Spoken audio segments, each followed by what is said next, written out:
is going on, my degenerate gamblers? Welcome to the undefeated post-weigh-in show, UFC 295. I couldn't be more excited. I'm starting the show a little bit early. I apologize if any of you are jumping in, watching this thing late, and you're like, Clint, you said you weren't going to start for another 30 minutes.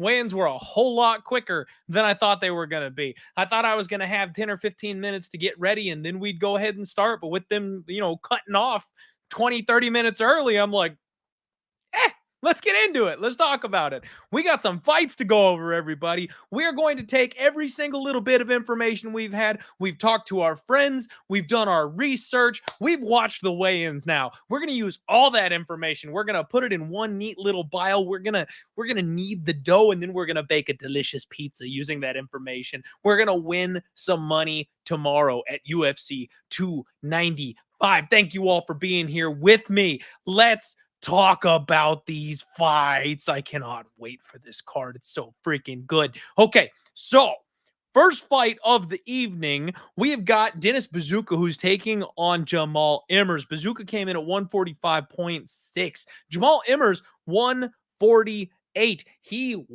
missed weight. Dennis Bazooka looked absolutely jacked, folks. Absolutely jacked. You should go to his Instagram page. That guy is on the good stuff leading up to this to this fight here. One note that I forgot to mention on Monday's podcast is that he actually had a full weight camp for this particular fight. His initial fight in the UFC was on short notice, and that's something I think I failed to mention in my initial breakdown. And when I realized that actually makes a little bit of a difference here to me coming into this one here. Now, Jamal Emmers, physically, he looked all right.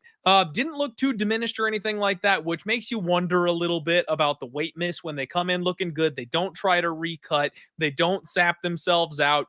And then they end up, still missing by a pound or two. Big questionable. But Jamal Emmers, I've broken it down time and time again. He is the bottom tier of fight IQ, in my opinion. He's got all the raw physical skills. He's extremely athletic, but he fails to put together a solid game plan, and he doesn't play the game well. His in-fight decision-making skills are awful, in my opinion. Those are the things that we've seen let him down before. Here is the kicker, folks. Here's the kicker. This right here is why we do the undefeated post weigh-in show. This fight right here, because when you look at the numbers, when you look at the stats, when you look at all the research, and also just maybe my own personal bias, in my brain, Jamal Emmers is a massive man at 145 pounds. He's huge. He's tall. He's lanky. He's got a big height advantage over everybody. These two face off, and they were nose to freaking nose. Now, after Dennis Bazooka fought Sean Woodson on short notice for his UFC debut, in my mind, that made him very short.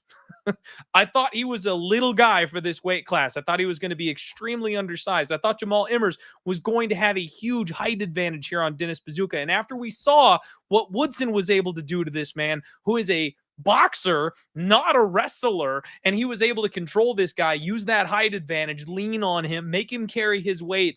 That made me think that Emmers, with a height, size, and strength advantage, was going to be able to easily be able to do the same thing. Now that I know that not only did Dennis Bazooka come in on short notice for his initial UFC opportunity, is not at a height discrepancy, and he has got anabolic nuclear fluids rushing through his veins leading into this fight camp, and his opponent missed weight, that's why we do this show. We're flipping the pick, folks. That's right. I'm going dog hunting. Dennis freaking Bazooka is plus 210 right now, and I will be taking a piece. I kind of like Dennis, I think, by decision, which is 4-1, but I'll be honest with you, the way this kid crashes the pocket, if you want to throw just a little dart flyer on the knockout prop, I would not hate it. I would not argue that too harshly. I don't know that he's UFC caliber. I don't know that he's got that kind of pop or that heat in his punches that he needs to be like a regular KO TKO threat. But in this kind of a spot where his opponent may not be 100%, where his opponent is coming in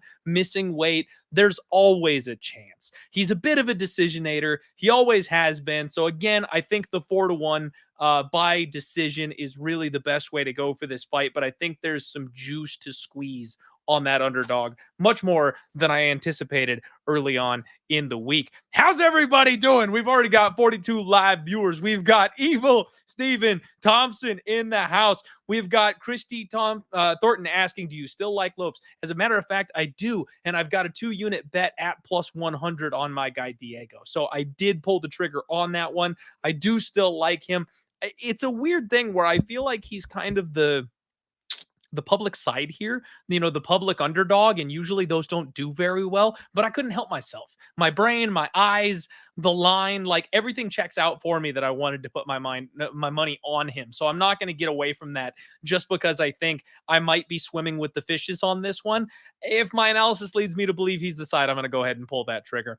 We got nonstop MMA picks. Thank you very much for becoming a member for 9 months here at Pub Sports Radio. Appreciate you, my guy. MMA Jesus in the house saying Dennis all day. Bill Withers, what's going on, baby? Let's freaking go. All right. We're going to keep on rolling. Next fight up here, we have got Kevin Borjas taking on Joshua Van. 125.8 for Borjas, 125.8 it looks like for Joshua Van as well. Borjas gave a solid flex on the scale today. Nice smile.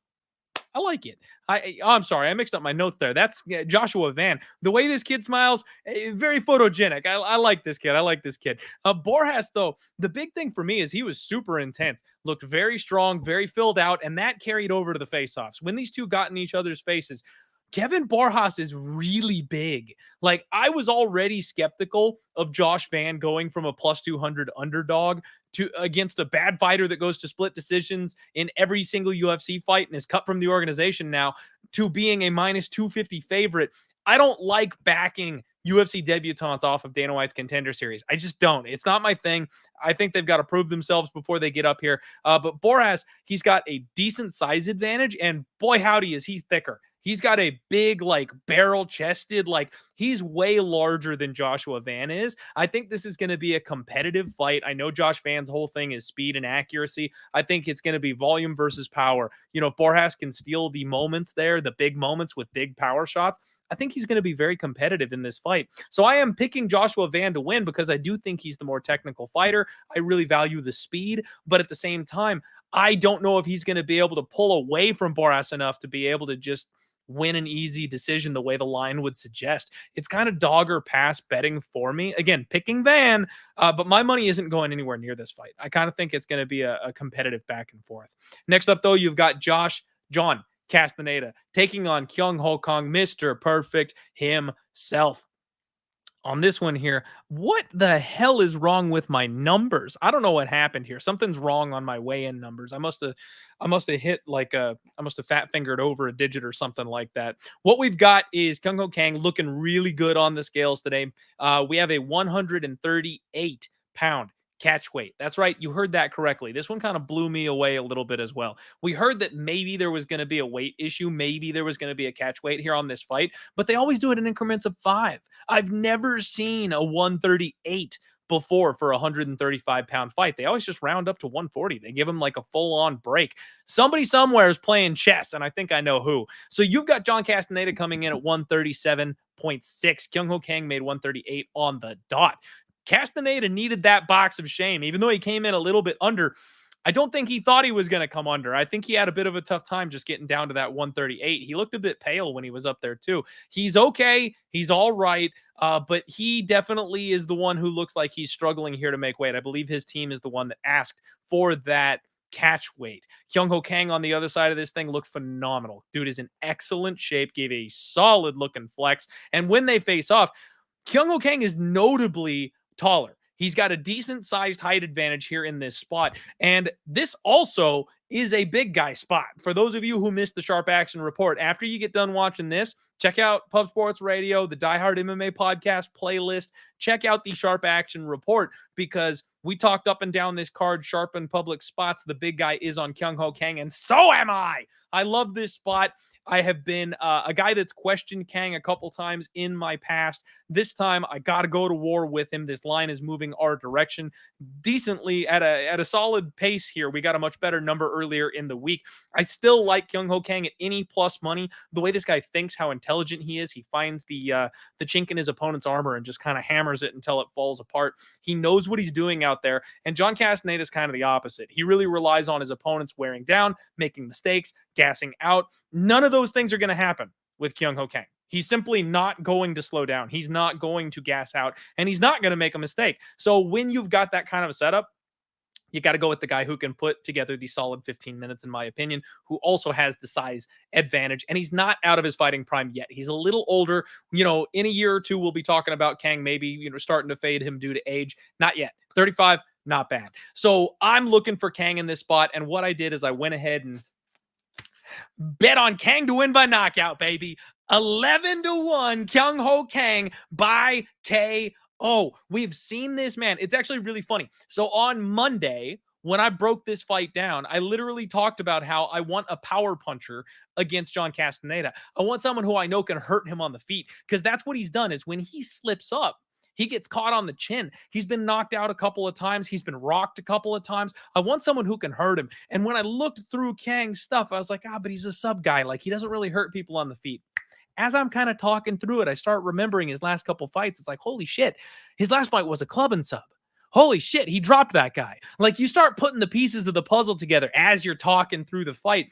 And I think I've been kind of downplaying Kyung Ho Kang's power in his hands. And especially given I know how good he is at game planning for his opponents, I think cracking this guy on the jaw is going to be part of the game plan. Especially, again, I'm just layering here. John Castaneda having some sort of health issue and coming in overweight, Kang's camp understanding that they need to make him to cut all the way down to 138 instead of giving him those 2 extra pounds at 140. They're still trying to suck the energy out of him leading up into this fight. They are playing chess, baby, and I think it all sets up for Kang to win by vicious KO when Castaneda starts to fade just a little bit here in this fight. I'm thinking round 2, round 3, but 11-1 is plenty for me. Let's go freaking Kyung Ho Kang. Next up, Jared Gordon takes on Marco Madsen. Both guys came in 155.6. No issues for either guy.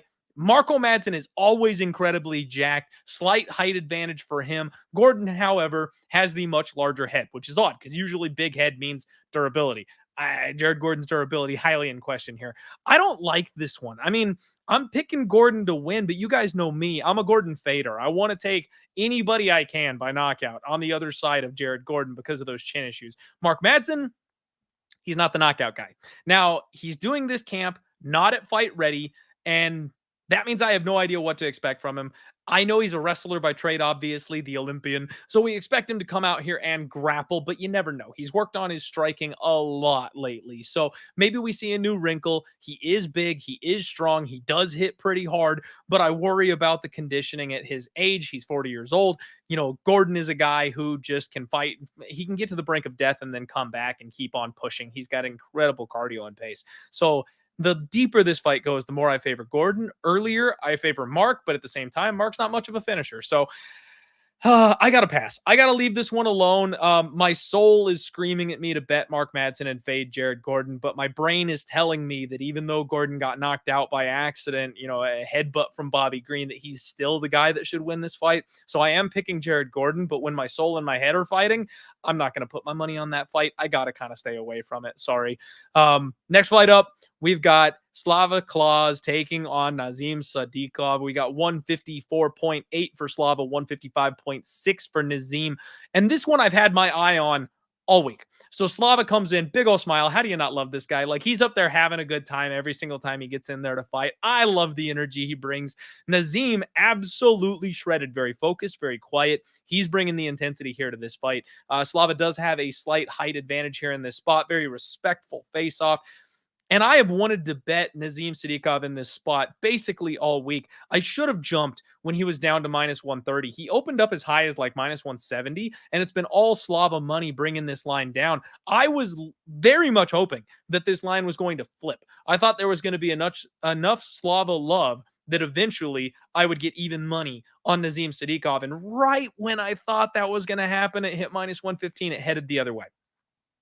And now it's getting to that point where I got to shit or get off the pot because I don't want to put minus 160, minus 170 on Nazim. That's not where I'd like him. Minus 130, that was the spot I felt comfortable. Do I stretch that? I can get minus 140, minus 145 right now. We're kind of getting to that threshold where we're getting out of the price range. I don't necessarily want to pay that much for this guy, but at the end of the day, I do think he wins. I think Nazim is durable enough to take the shots from Slava. I think that forward pace and pressure, even if he's not going to be able to hit takedowns and grapple the way some of the other opponents for Slava have, putting him on his back foot basically the entire fight, which is something we've seen out of this Ray Longo camp before. I think that's going to cause Slava to kind of fade a little bit, and I think will favor Nazim. It's not a fight with big margins. It's not a spot like the Kung Ho Kang spot where I'm like, oh, he's going to knock him out. Like, I think he wins. And I think we're getting the right price to back him here. So we'll see. I've got a lot of action already on this card, so I really don't need to force anything. But my initial thought was Nazim. The money came down. I missed my window.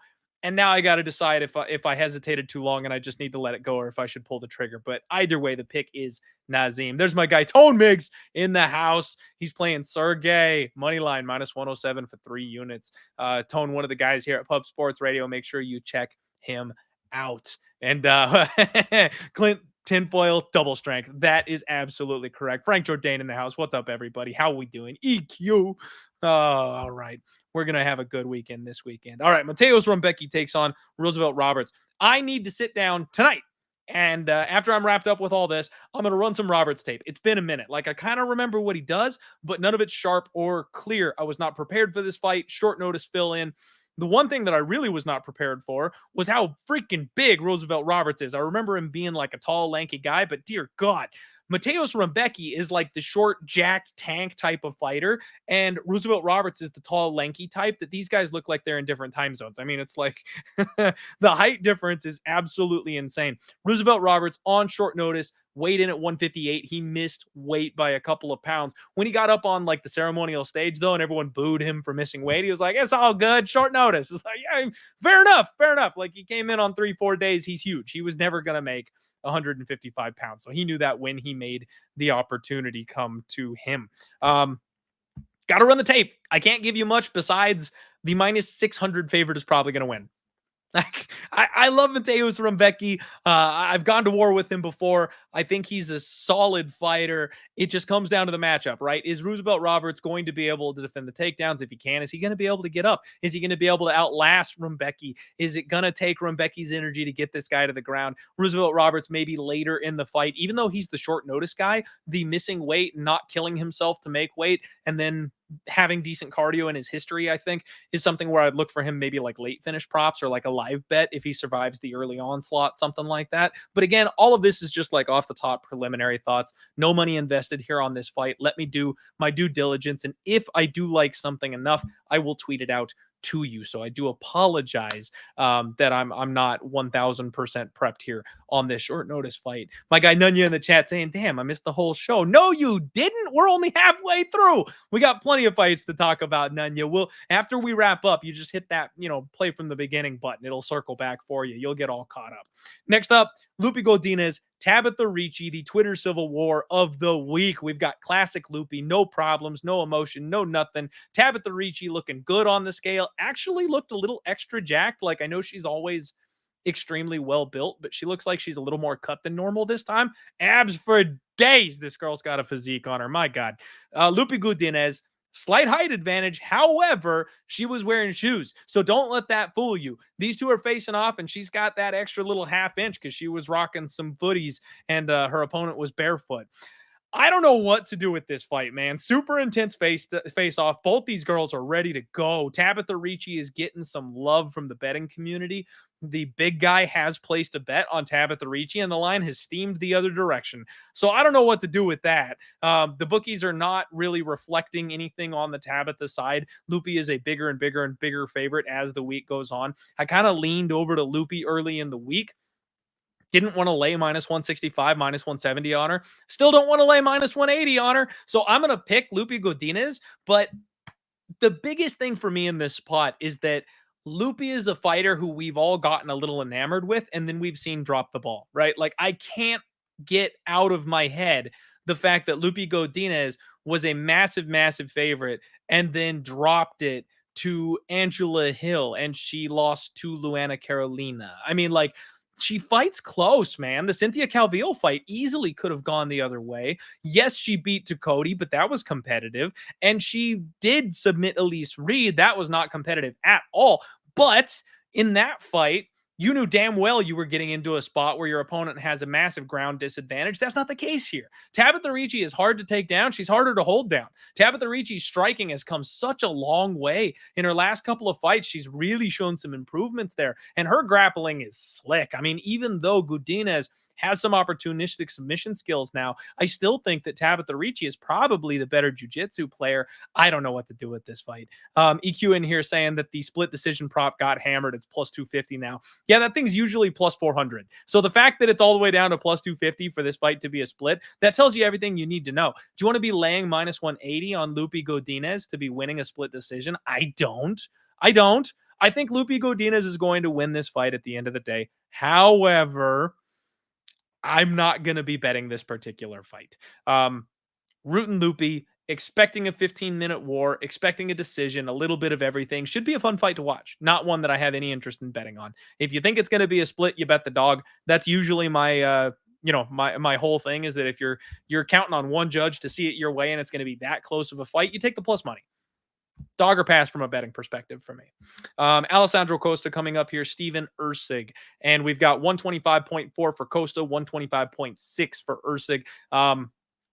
He's taken his hair tips from Diego. Costa comes out with like the wavy flowing comb over.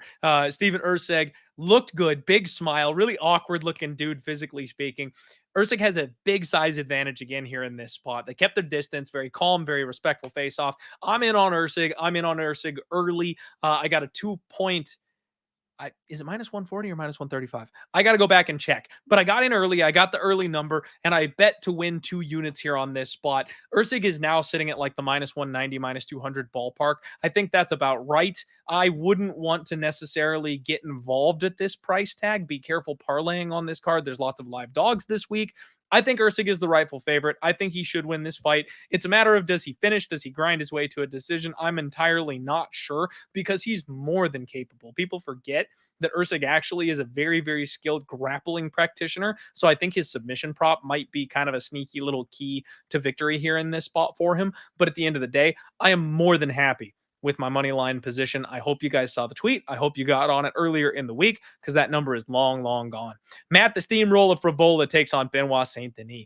Oh my goodness. Frivola, 155.6. Benoit Saint Denis, 156 in this spot. My guys going to war. This fight makes me want to cry. My soul is split in two for this spot. Matt Frivola, he had me on his show, man. I appreciate that guy. I've been a fan of his. Been cheering for him. He follows me on Twitter. I love Matt, some steamroller Frivola, and he's in fantastic shape leading up into this fight. Benoit Saint Denis, this dude looks strong as always, but I think he trained at City Kickboxing for this camp because he started to, he's like sticking his tongue out and shit. This is a dude that's normally calm, cool, collected, and today, for whatever reason, he's going Ion Kotalaba on us. Like, I don't know what got into Benoit Saint Denis, but he's feeling himself. This was a crazy face-off. The weirdest thing about this one, and again, this right here is why we do the show, folks. Benoit Saint Denis is a monster. Okay, he's huge. Now we know there's guys like Jalen Turner, who's like massively tall, but his ankles are like this big around. And we know guys like that. That's not what we've got in Benoit Saint Denis. He's huge and he's completely filled out. This thing is a brick wall, right? Like that's his whole thing. He's not the most skilled fighter in the world, but he is a brick freaking wall when it comes to fighting. He is massively powered, strength, muscle, and he just mauls his opponents. Matt Frivola is a guy who kind of does the same thing. He's a strong wrestler, he's a good grappler, and he's got really fast hands. He might be a little wild in the pocket, but he's one of these guys that thrives in the chaos.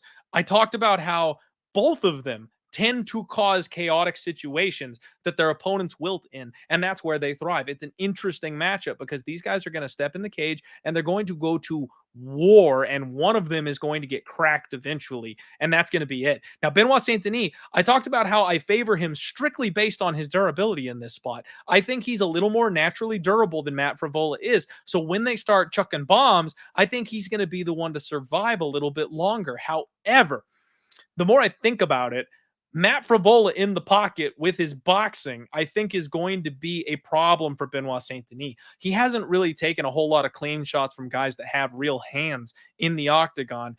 And when he has gotten stunned. He has gotten wobbled. We just saw Matt Frevola absolutely nuke one of the most durable guys in the UFC. So if anybody was ever going to catch Benoit Saint-Denis with a big bomb, it would be the steamroller. And the other part of this that I kind of alluded to a minute ago is that Benoit Saint-Denis is not that much bigger than Matt Frevola. It's another spot where in my brain, Matt Frevola was a decent little bit shorter than Benoit Saint-Denis. I expected him to be a whole lot smaller than he really is. And that's a concern for me because as a guy who's been like looking for an opportunity somehow to get on Benoit Saint-Denis this week, I don't want anything to do with minus 220 because I thought my guy was going to have a much larger size advantage. Matt Frevola ain't backing down from anybody. So if you're going to walk forward and try and huck body kicks at him and leave your hands down where you're hittable, this guy is going to nuke you the way he did Drew Dober. Like, I am extremely, extremely uncomfortable with this fight at this point because I don't normally get cold feet like this. You know, Benoit Saint-Denis, if you gave me a pick'em, if you gave me minus 110, that's the side I'm playing. This is where the lines really come into play here because I'm not laying minus 210. It's not a thing I can stomach. It's not a thing I can do. And I think Matt Frevola's knockout prop, by the way, has taken some serious steam because it was much, much higher earlier in the week. And now it's only plus 350. So that's something that I find a little bit concerning that somebody somewhere has been betting on Matt Frevola by knockout. And I do think that that's the path to victory. I'm tempted on violence here in this fight more than anything. I find it odd that the 1.5 is minus 130 to the under just because of the way these guys fight. I don't think either of them has such a grappling advantage over the other that we're going to spend a lot of time on the ground. Benoit Saint-Denis, when he gets his opponents down, it's all punishing ground and pound. He's not going to control. He's not going to stay there. He's not going to maintain. That's something more that I would see or expect Matt Frevola to do. And frankly, I'm not sure he can take down Benoit Saint-Denis or keep him down there if he does. So I think we're going to see an early finish here in this fight. That's the way I would look to play this one. I think it's definitely a fight you can parlay up. Fight doesn't go the distance or something like that if you want to, just for that extra little bit of insurance for, you know, not to mess with the 1.5. But I am not nearly as bullish on Benoit Saint-Denis as I was earlier in the week after seeing these guys face off because, yes, believe it or not, in MMA, folks, size does matter. And I do apologize. I'm distracted. I'm looking off to the side here because I'm trying to find a different book so I can compare that knockout prop line here for you. So bear with me just 1 second because I want to see something. So Matt Frevola by KO. Now, okay, it's only plus 390. Maybe I'm insane. Maybe I'm insane. All right. Anyway, moving right along. Sorry that one took so long. I'm very passionate about that fight. I'm also very excited for it. I think I skipped the last one by accident, so we'll go back one. We've got Diego Lopez taking on Pat Sabatini. 145.4 for Diego, 145.8 for Pat. And no issues for either guy. Diego Lopez obviously always shredded. This guy is in incredible shape.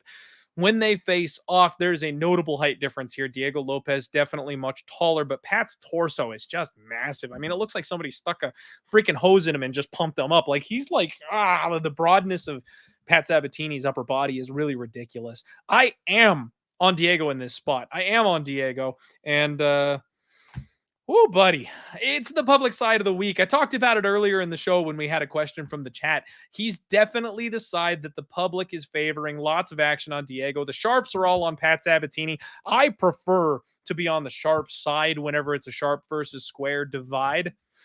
I'm square this week, folks. We're going with Diego. Gotta say it. I love it. I mean, Pat Sabatini is a guy where I question his durability, and I don't think he's as good as Movsar Evloev. That's it. That's the entire breakdown for me. If you're a grappler and you're in the weight class of Movsar Evloev, are you as good as him? Can you do as well as he did against this guy, Diego? I don't think so. So I'm going to go ahead and take Diego. I think at some point, Diego finds a sub, he rolls, he scrambles, he finds his way to the feet, or even when the fight starts at the beginning of round 2, something like that, he does exactly what we've seen happen to Pat Sabatini before, where he just nukes him with a shot on his way in for a takedown.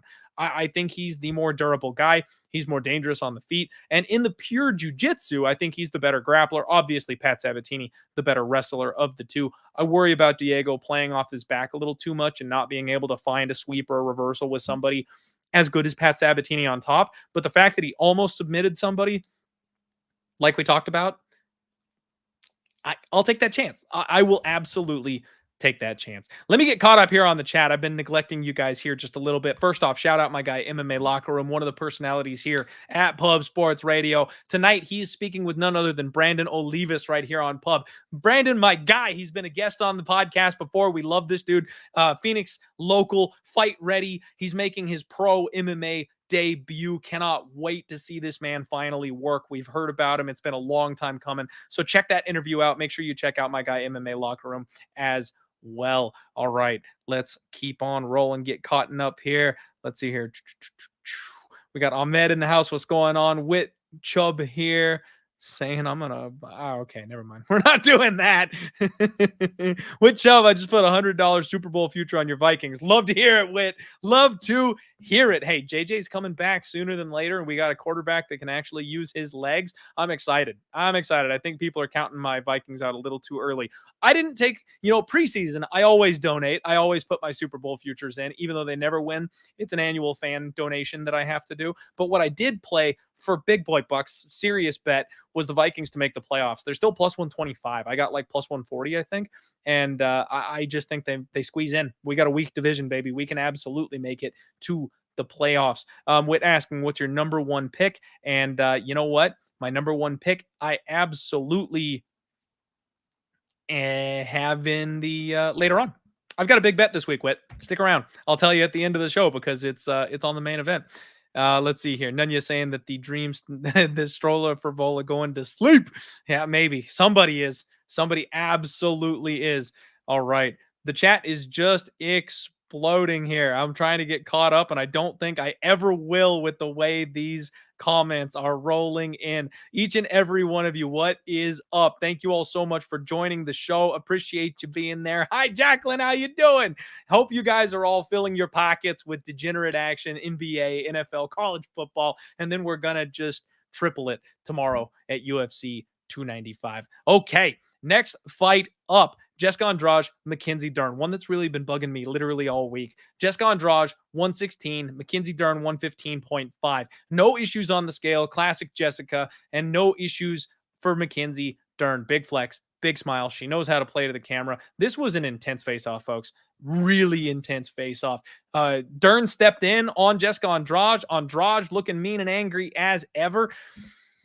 I was going to do maybe one of the squarest parlays I've ever made. Earlier in the week, I was going to do Mackenzie Dern parlayed up with Benoit Saint Denis. That's simple, right? Like, I think they both win. Numbers aren't great, but at the end of the day, those are the two sides that I like. I was going to lock that in, and maybe that wins. Maybe it wins, maybe it does. But the longer this week goes on, the more I'm a little bit scared of Jessica Andrade. Now, I talked about her being the Bob Sapp of the UFC, right? Like, she's burning through this new contract. Word has come out this week. The reason she's been fighting as often as she has is because she's distracted with a lot of personal issues. She's going through a divorce. She needs the money to go ahead and pay for all the legal fees and all that kind of stuff. So that's been a whole big thing. And that really kind of changes my mindset on Jessica Andrade, because if she is actually not training for these fights, not because she doesn't want to fight, but because she actually needs the money for outside of the cage situations, that's a different story. If she's able to finally like put that behind her, slow down, get back to training, I kind of expect her to return to form just a little bit. I think it's entirely possible that Jessica Andrade actually puts together a half-decent game plan if she's training. Mackenzie Dern, we've always talked about the issue for Dern is the lack of the takedown ability. And it's almost impossible to take Jessica Andrade down. Now, we all think recently in our minds, her last 2 fights, she's been taken down twice and subbed out, right? That's how she's lost her last 2. But those were up at 125 against dominating grapplers. What we've got in Dern is someone who is a jiu-jitsu player who cannot take people down. Now, she can climb the back. Her striking is definitely improving. She could clip her, she could knock her down and then take advantage there. So there's ways for Mackenzie Dern to still get this fight in the grappling realm and be able to use the biggest advantage that she has in the fight. But if she's not able to do that, we've got a striking matchup where Andrade is going to be faster. Andrade is going to hit harder. And Dern has never faced someone who hits as hard as Andrade does. You look back through her record, nobody throws fastballs the way Jessica Andrade does. And I'm just not quite sure she can take it. So I think an under is in order here in this fight. Personally, I'm actually more tempted to play a total than to play a side. I can totally understand the justification of going to war with Jessica Andrade here in this spot and saying, you know what? At the end of the day, I just don't think Mackenzie Dern is at this level. And if she can't get her to the ground, I think she wins. I get that. I think that makes tons of sense. But I think if Jessica Andrade is winning this fight, she's going to be knocking Dern out. I think it's going to be the body shots. I think Dern is going to have a hard time absorbing that kind of punishment. If Dern is winning this fight, it's because she's getting on top of Jessica Andrade. And we've already seen that weakness. If Andrade is fighting underneath Mackenzie Dern, I don't think it's going to take long for Dern to get a finish of some kind. So I really think there's some serious finishing upside from both of these women. And on a big pay-per-view where both of them are really trying to vent some frustrations and send a message, why wouldn't we play violence? Forget picking a side. I'll take some under on this fight. I haven't locked that in just yet, but that's where my head's at, and that's what I think I'm going to do. Let's see here. Andrade is back against the wall. I think she pulls this off. Yeah, that's another edge to it too, right? Like the UFC seems to have been very understanding of her situations, and they're giving her all these fights. She's a legend, a belt holder. I don't know that they're going to cut her after a loss like this, but you definitely can't risk being in that position. She's probably going to come a little bit angrier, which I think actually lends itself to the under, because it's not like Andrade is going to come in with a smart game plan all of a sudden and fight her way to a decision to save her job. That's not what she does. She's never fought that way. So I kind of expect her to come out and just, ball her way to a decision, to a knockout victory if she's able to do it. We've got Witt saying, gonna trip Andrade and get a rear naked choke round 1. Maybe you're right. Maybe you're right, Witt. Totally possible. The trip is the one thing that Andrade seems to have a little bit of trouble defending here. We've got Eric in here. Love the point about Andrade, even switching her UFC handle, she's done. Yeah, that's very possible, man. That was my thought on Monday. Absolutely. All right. Let's freaking go. Zahid saying, none can watching. Not sure what you mean, Zahid. We've got 154 live viewers right now. Maybe bounce on over to YouTube. If there's something wrong with the feed, I see that you're on Facebook. That might be the issue. Maybe it's a technical issue. We're live on Twitter and we're live on YouTube as well. So if you're trying to catch the show, come on over to YouTube. Check it out there. All right, let's go. Next up, co-main event. Sergey Pavlovich takes on Tom Aspinall. We've got Sergey coming in at 259.8. Tom Aspinall 261.6. These are some big boys. I don't need to tell you anything about how they look on the scale. They both are filled out to the max. The one thing that I do think is worth noting here is that Tom Aspinall is 10 pounds heavier than his normal weigh-ins. So he's only ever come in around 250, 251. Now, since the knee injury, he was a little bit heavier in his last fight, but this is a step even above that, where he's heavier than the fight he had against Tybura.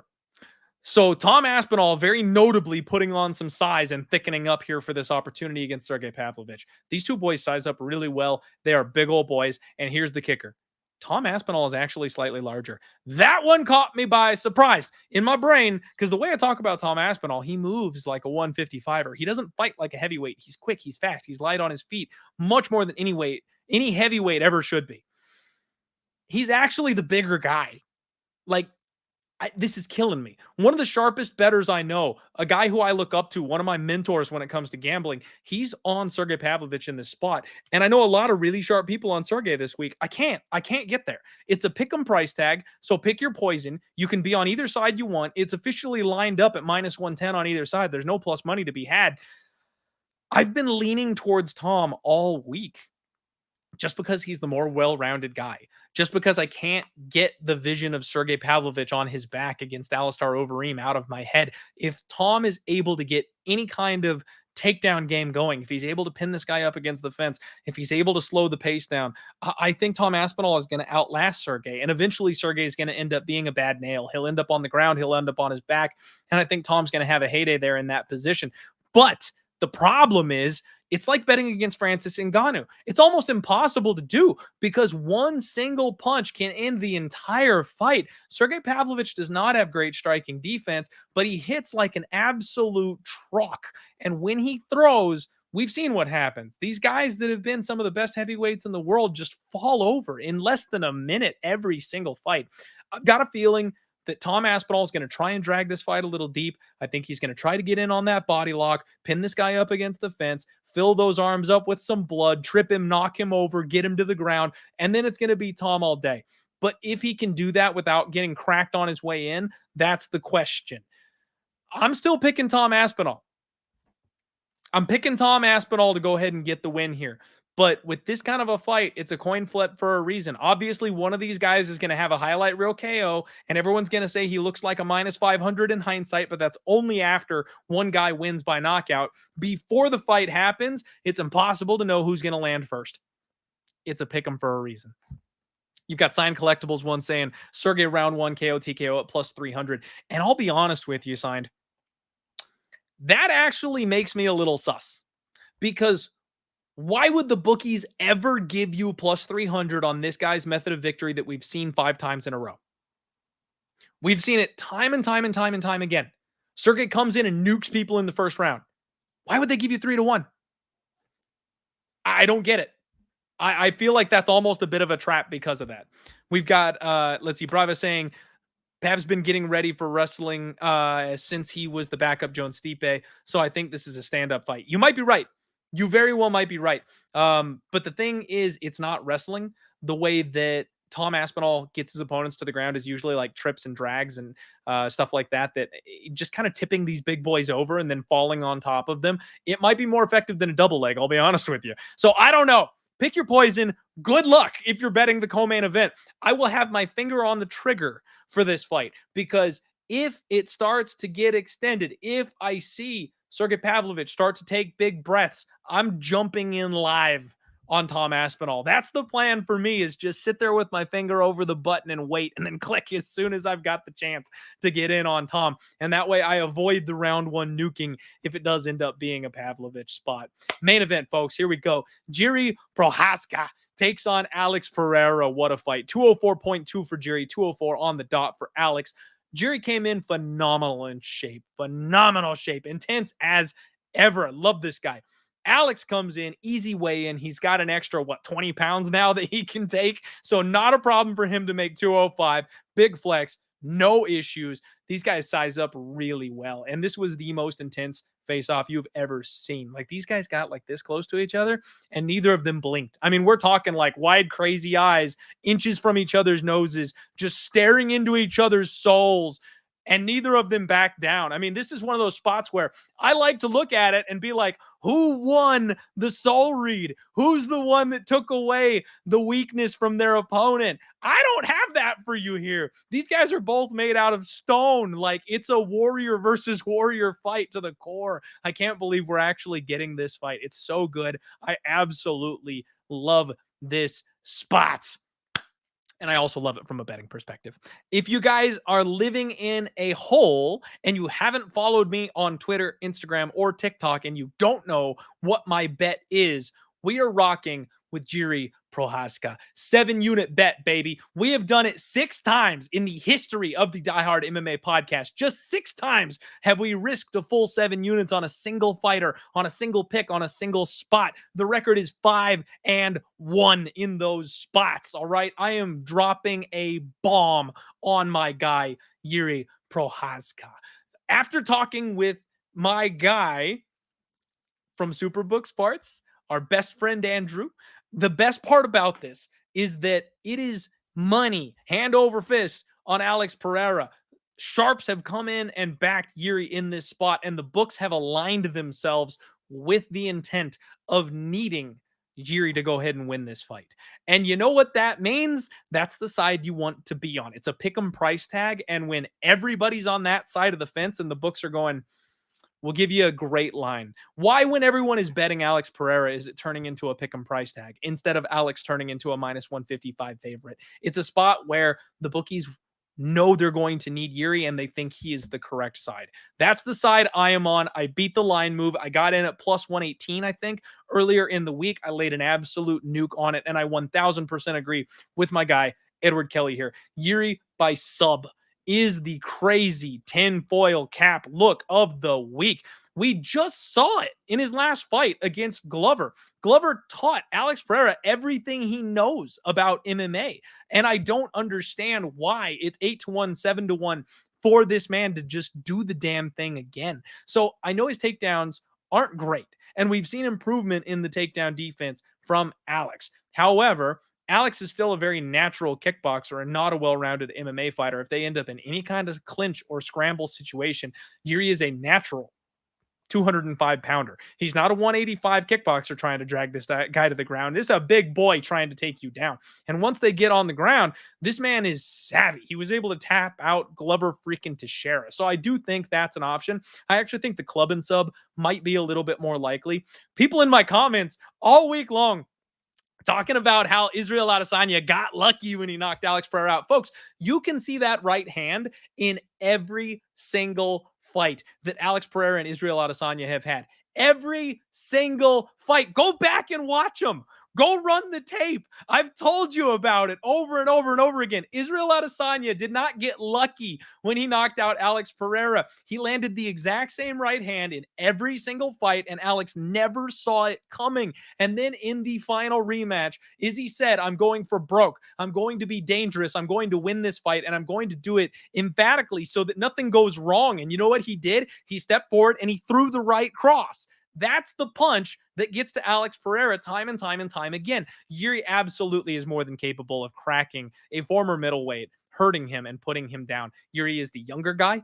I think there's a lot of reasons to like the Jiří Procházka fight, and it's also simply just a soul read. So on top of all the reasons I have to like this guy, I also in my soul just feel like it's time. So that is the 7-unit max bet for you. Boy, I got to pick a spot on this card to go to war with you guys on Bet Openly. And honestly, I'm tempted to go with Jiří again. There's so much hate for my Jiří pick. There's so many people out there who are on the Alex Pereira side that I'm absolutely tempted just to say, fuck it. Let me just pour more money on this spot that I love so much. And you guys can come try to take it. I'll take all of your money this weekend. That's the plan.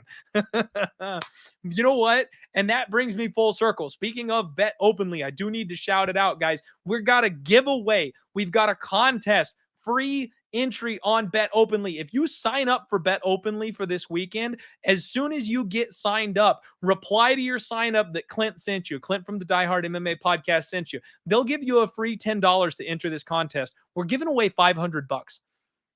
We are giving away $500 on Bet Openly. It's a pick'em contest. You enter for $10. They will credit you the 10, so you get in for free.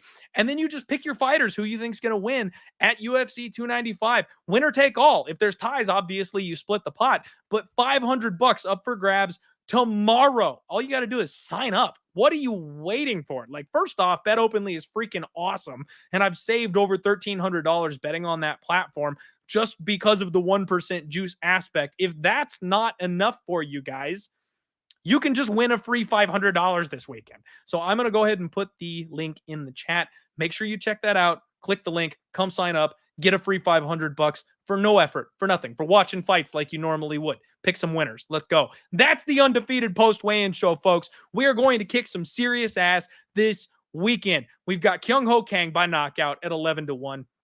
We're going to add a little bit of a sprinkle on Jiří Procházka. You know what I'm going to do? I'm going to head on over to FanDuel because they've got the round 3, 4, and 5 submission, and it's tied together at like 29-1. That's going to be the long shot. Now, obviously, it could happen a whole hell of a lot early, and the plus 700 is probably more than worth a stab anyway, but I want the gigantic number. And if Pereira can just get me to like round 3, I think that's where it happens because he also is a little bit gassy. He was slowing down in the Israel Adesanya fight as well. So that's the move. Them's the spots.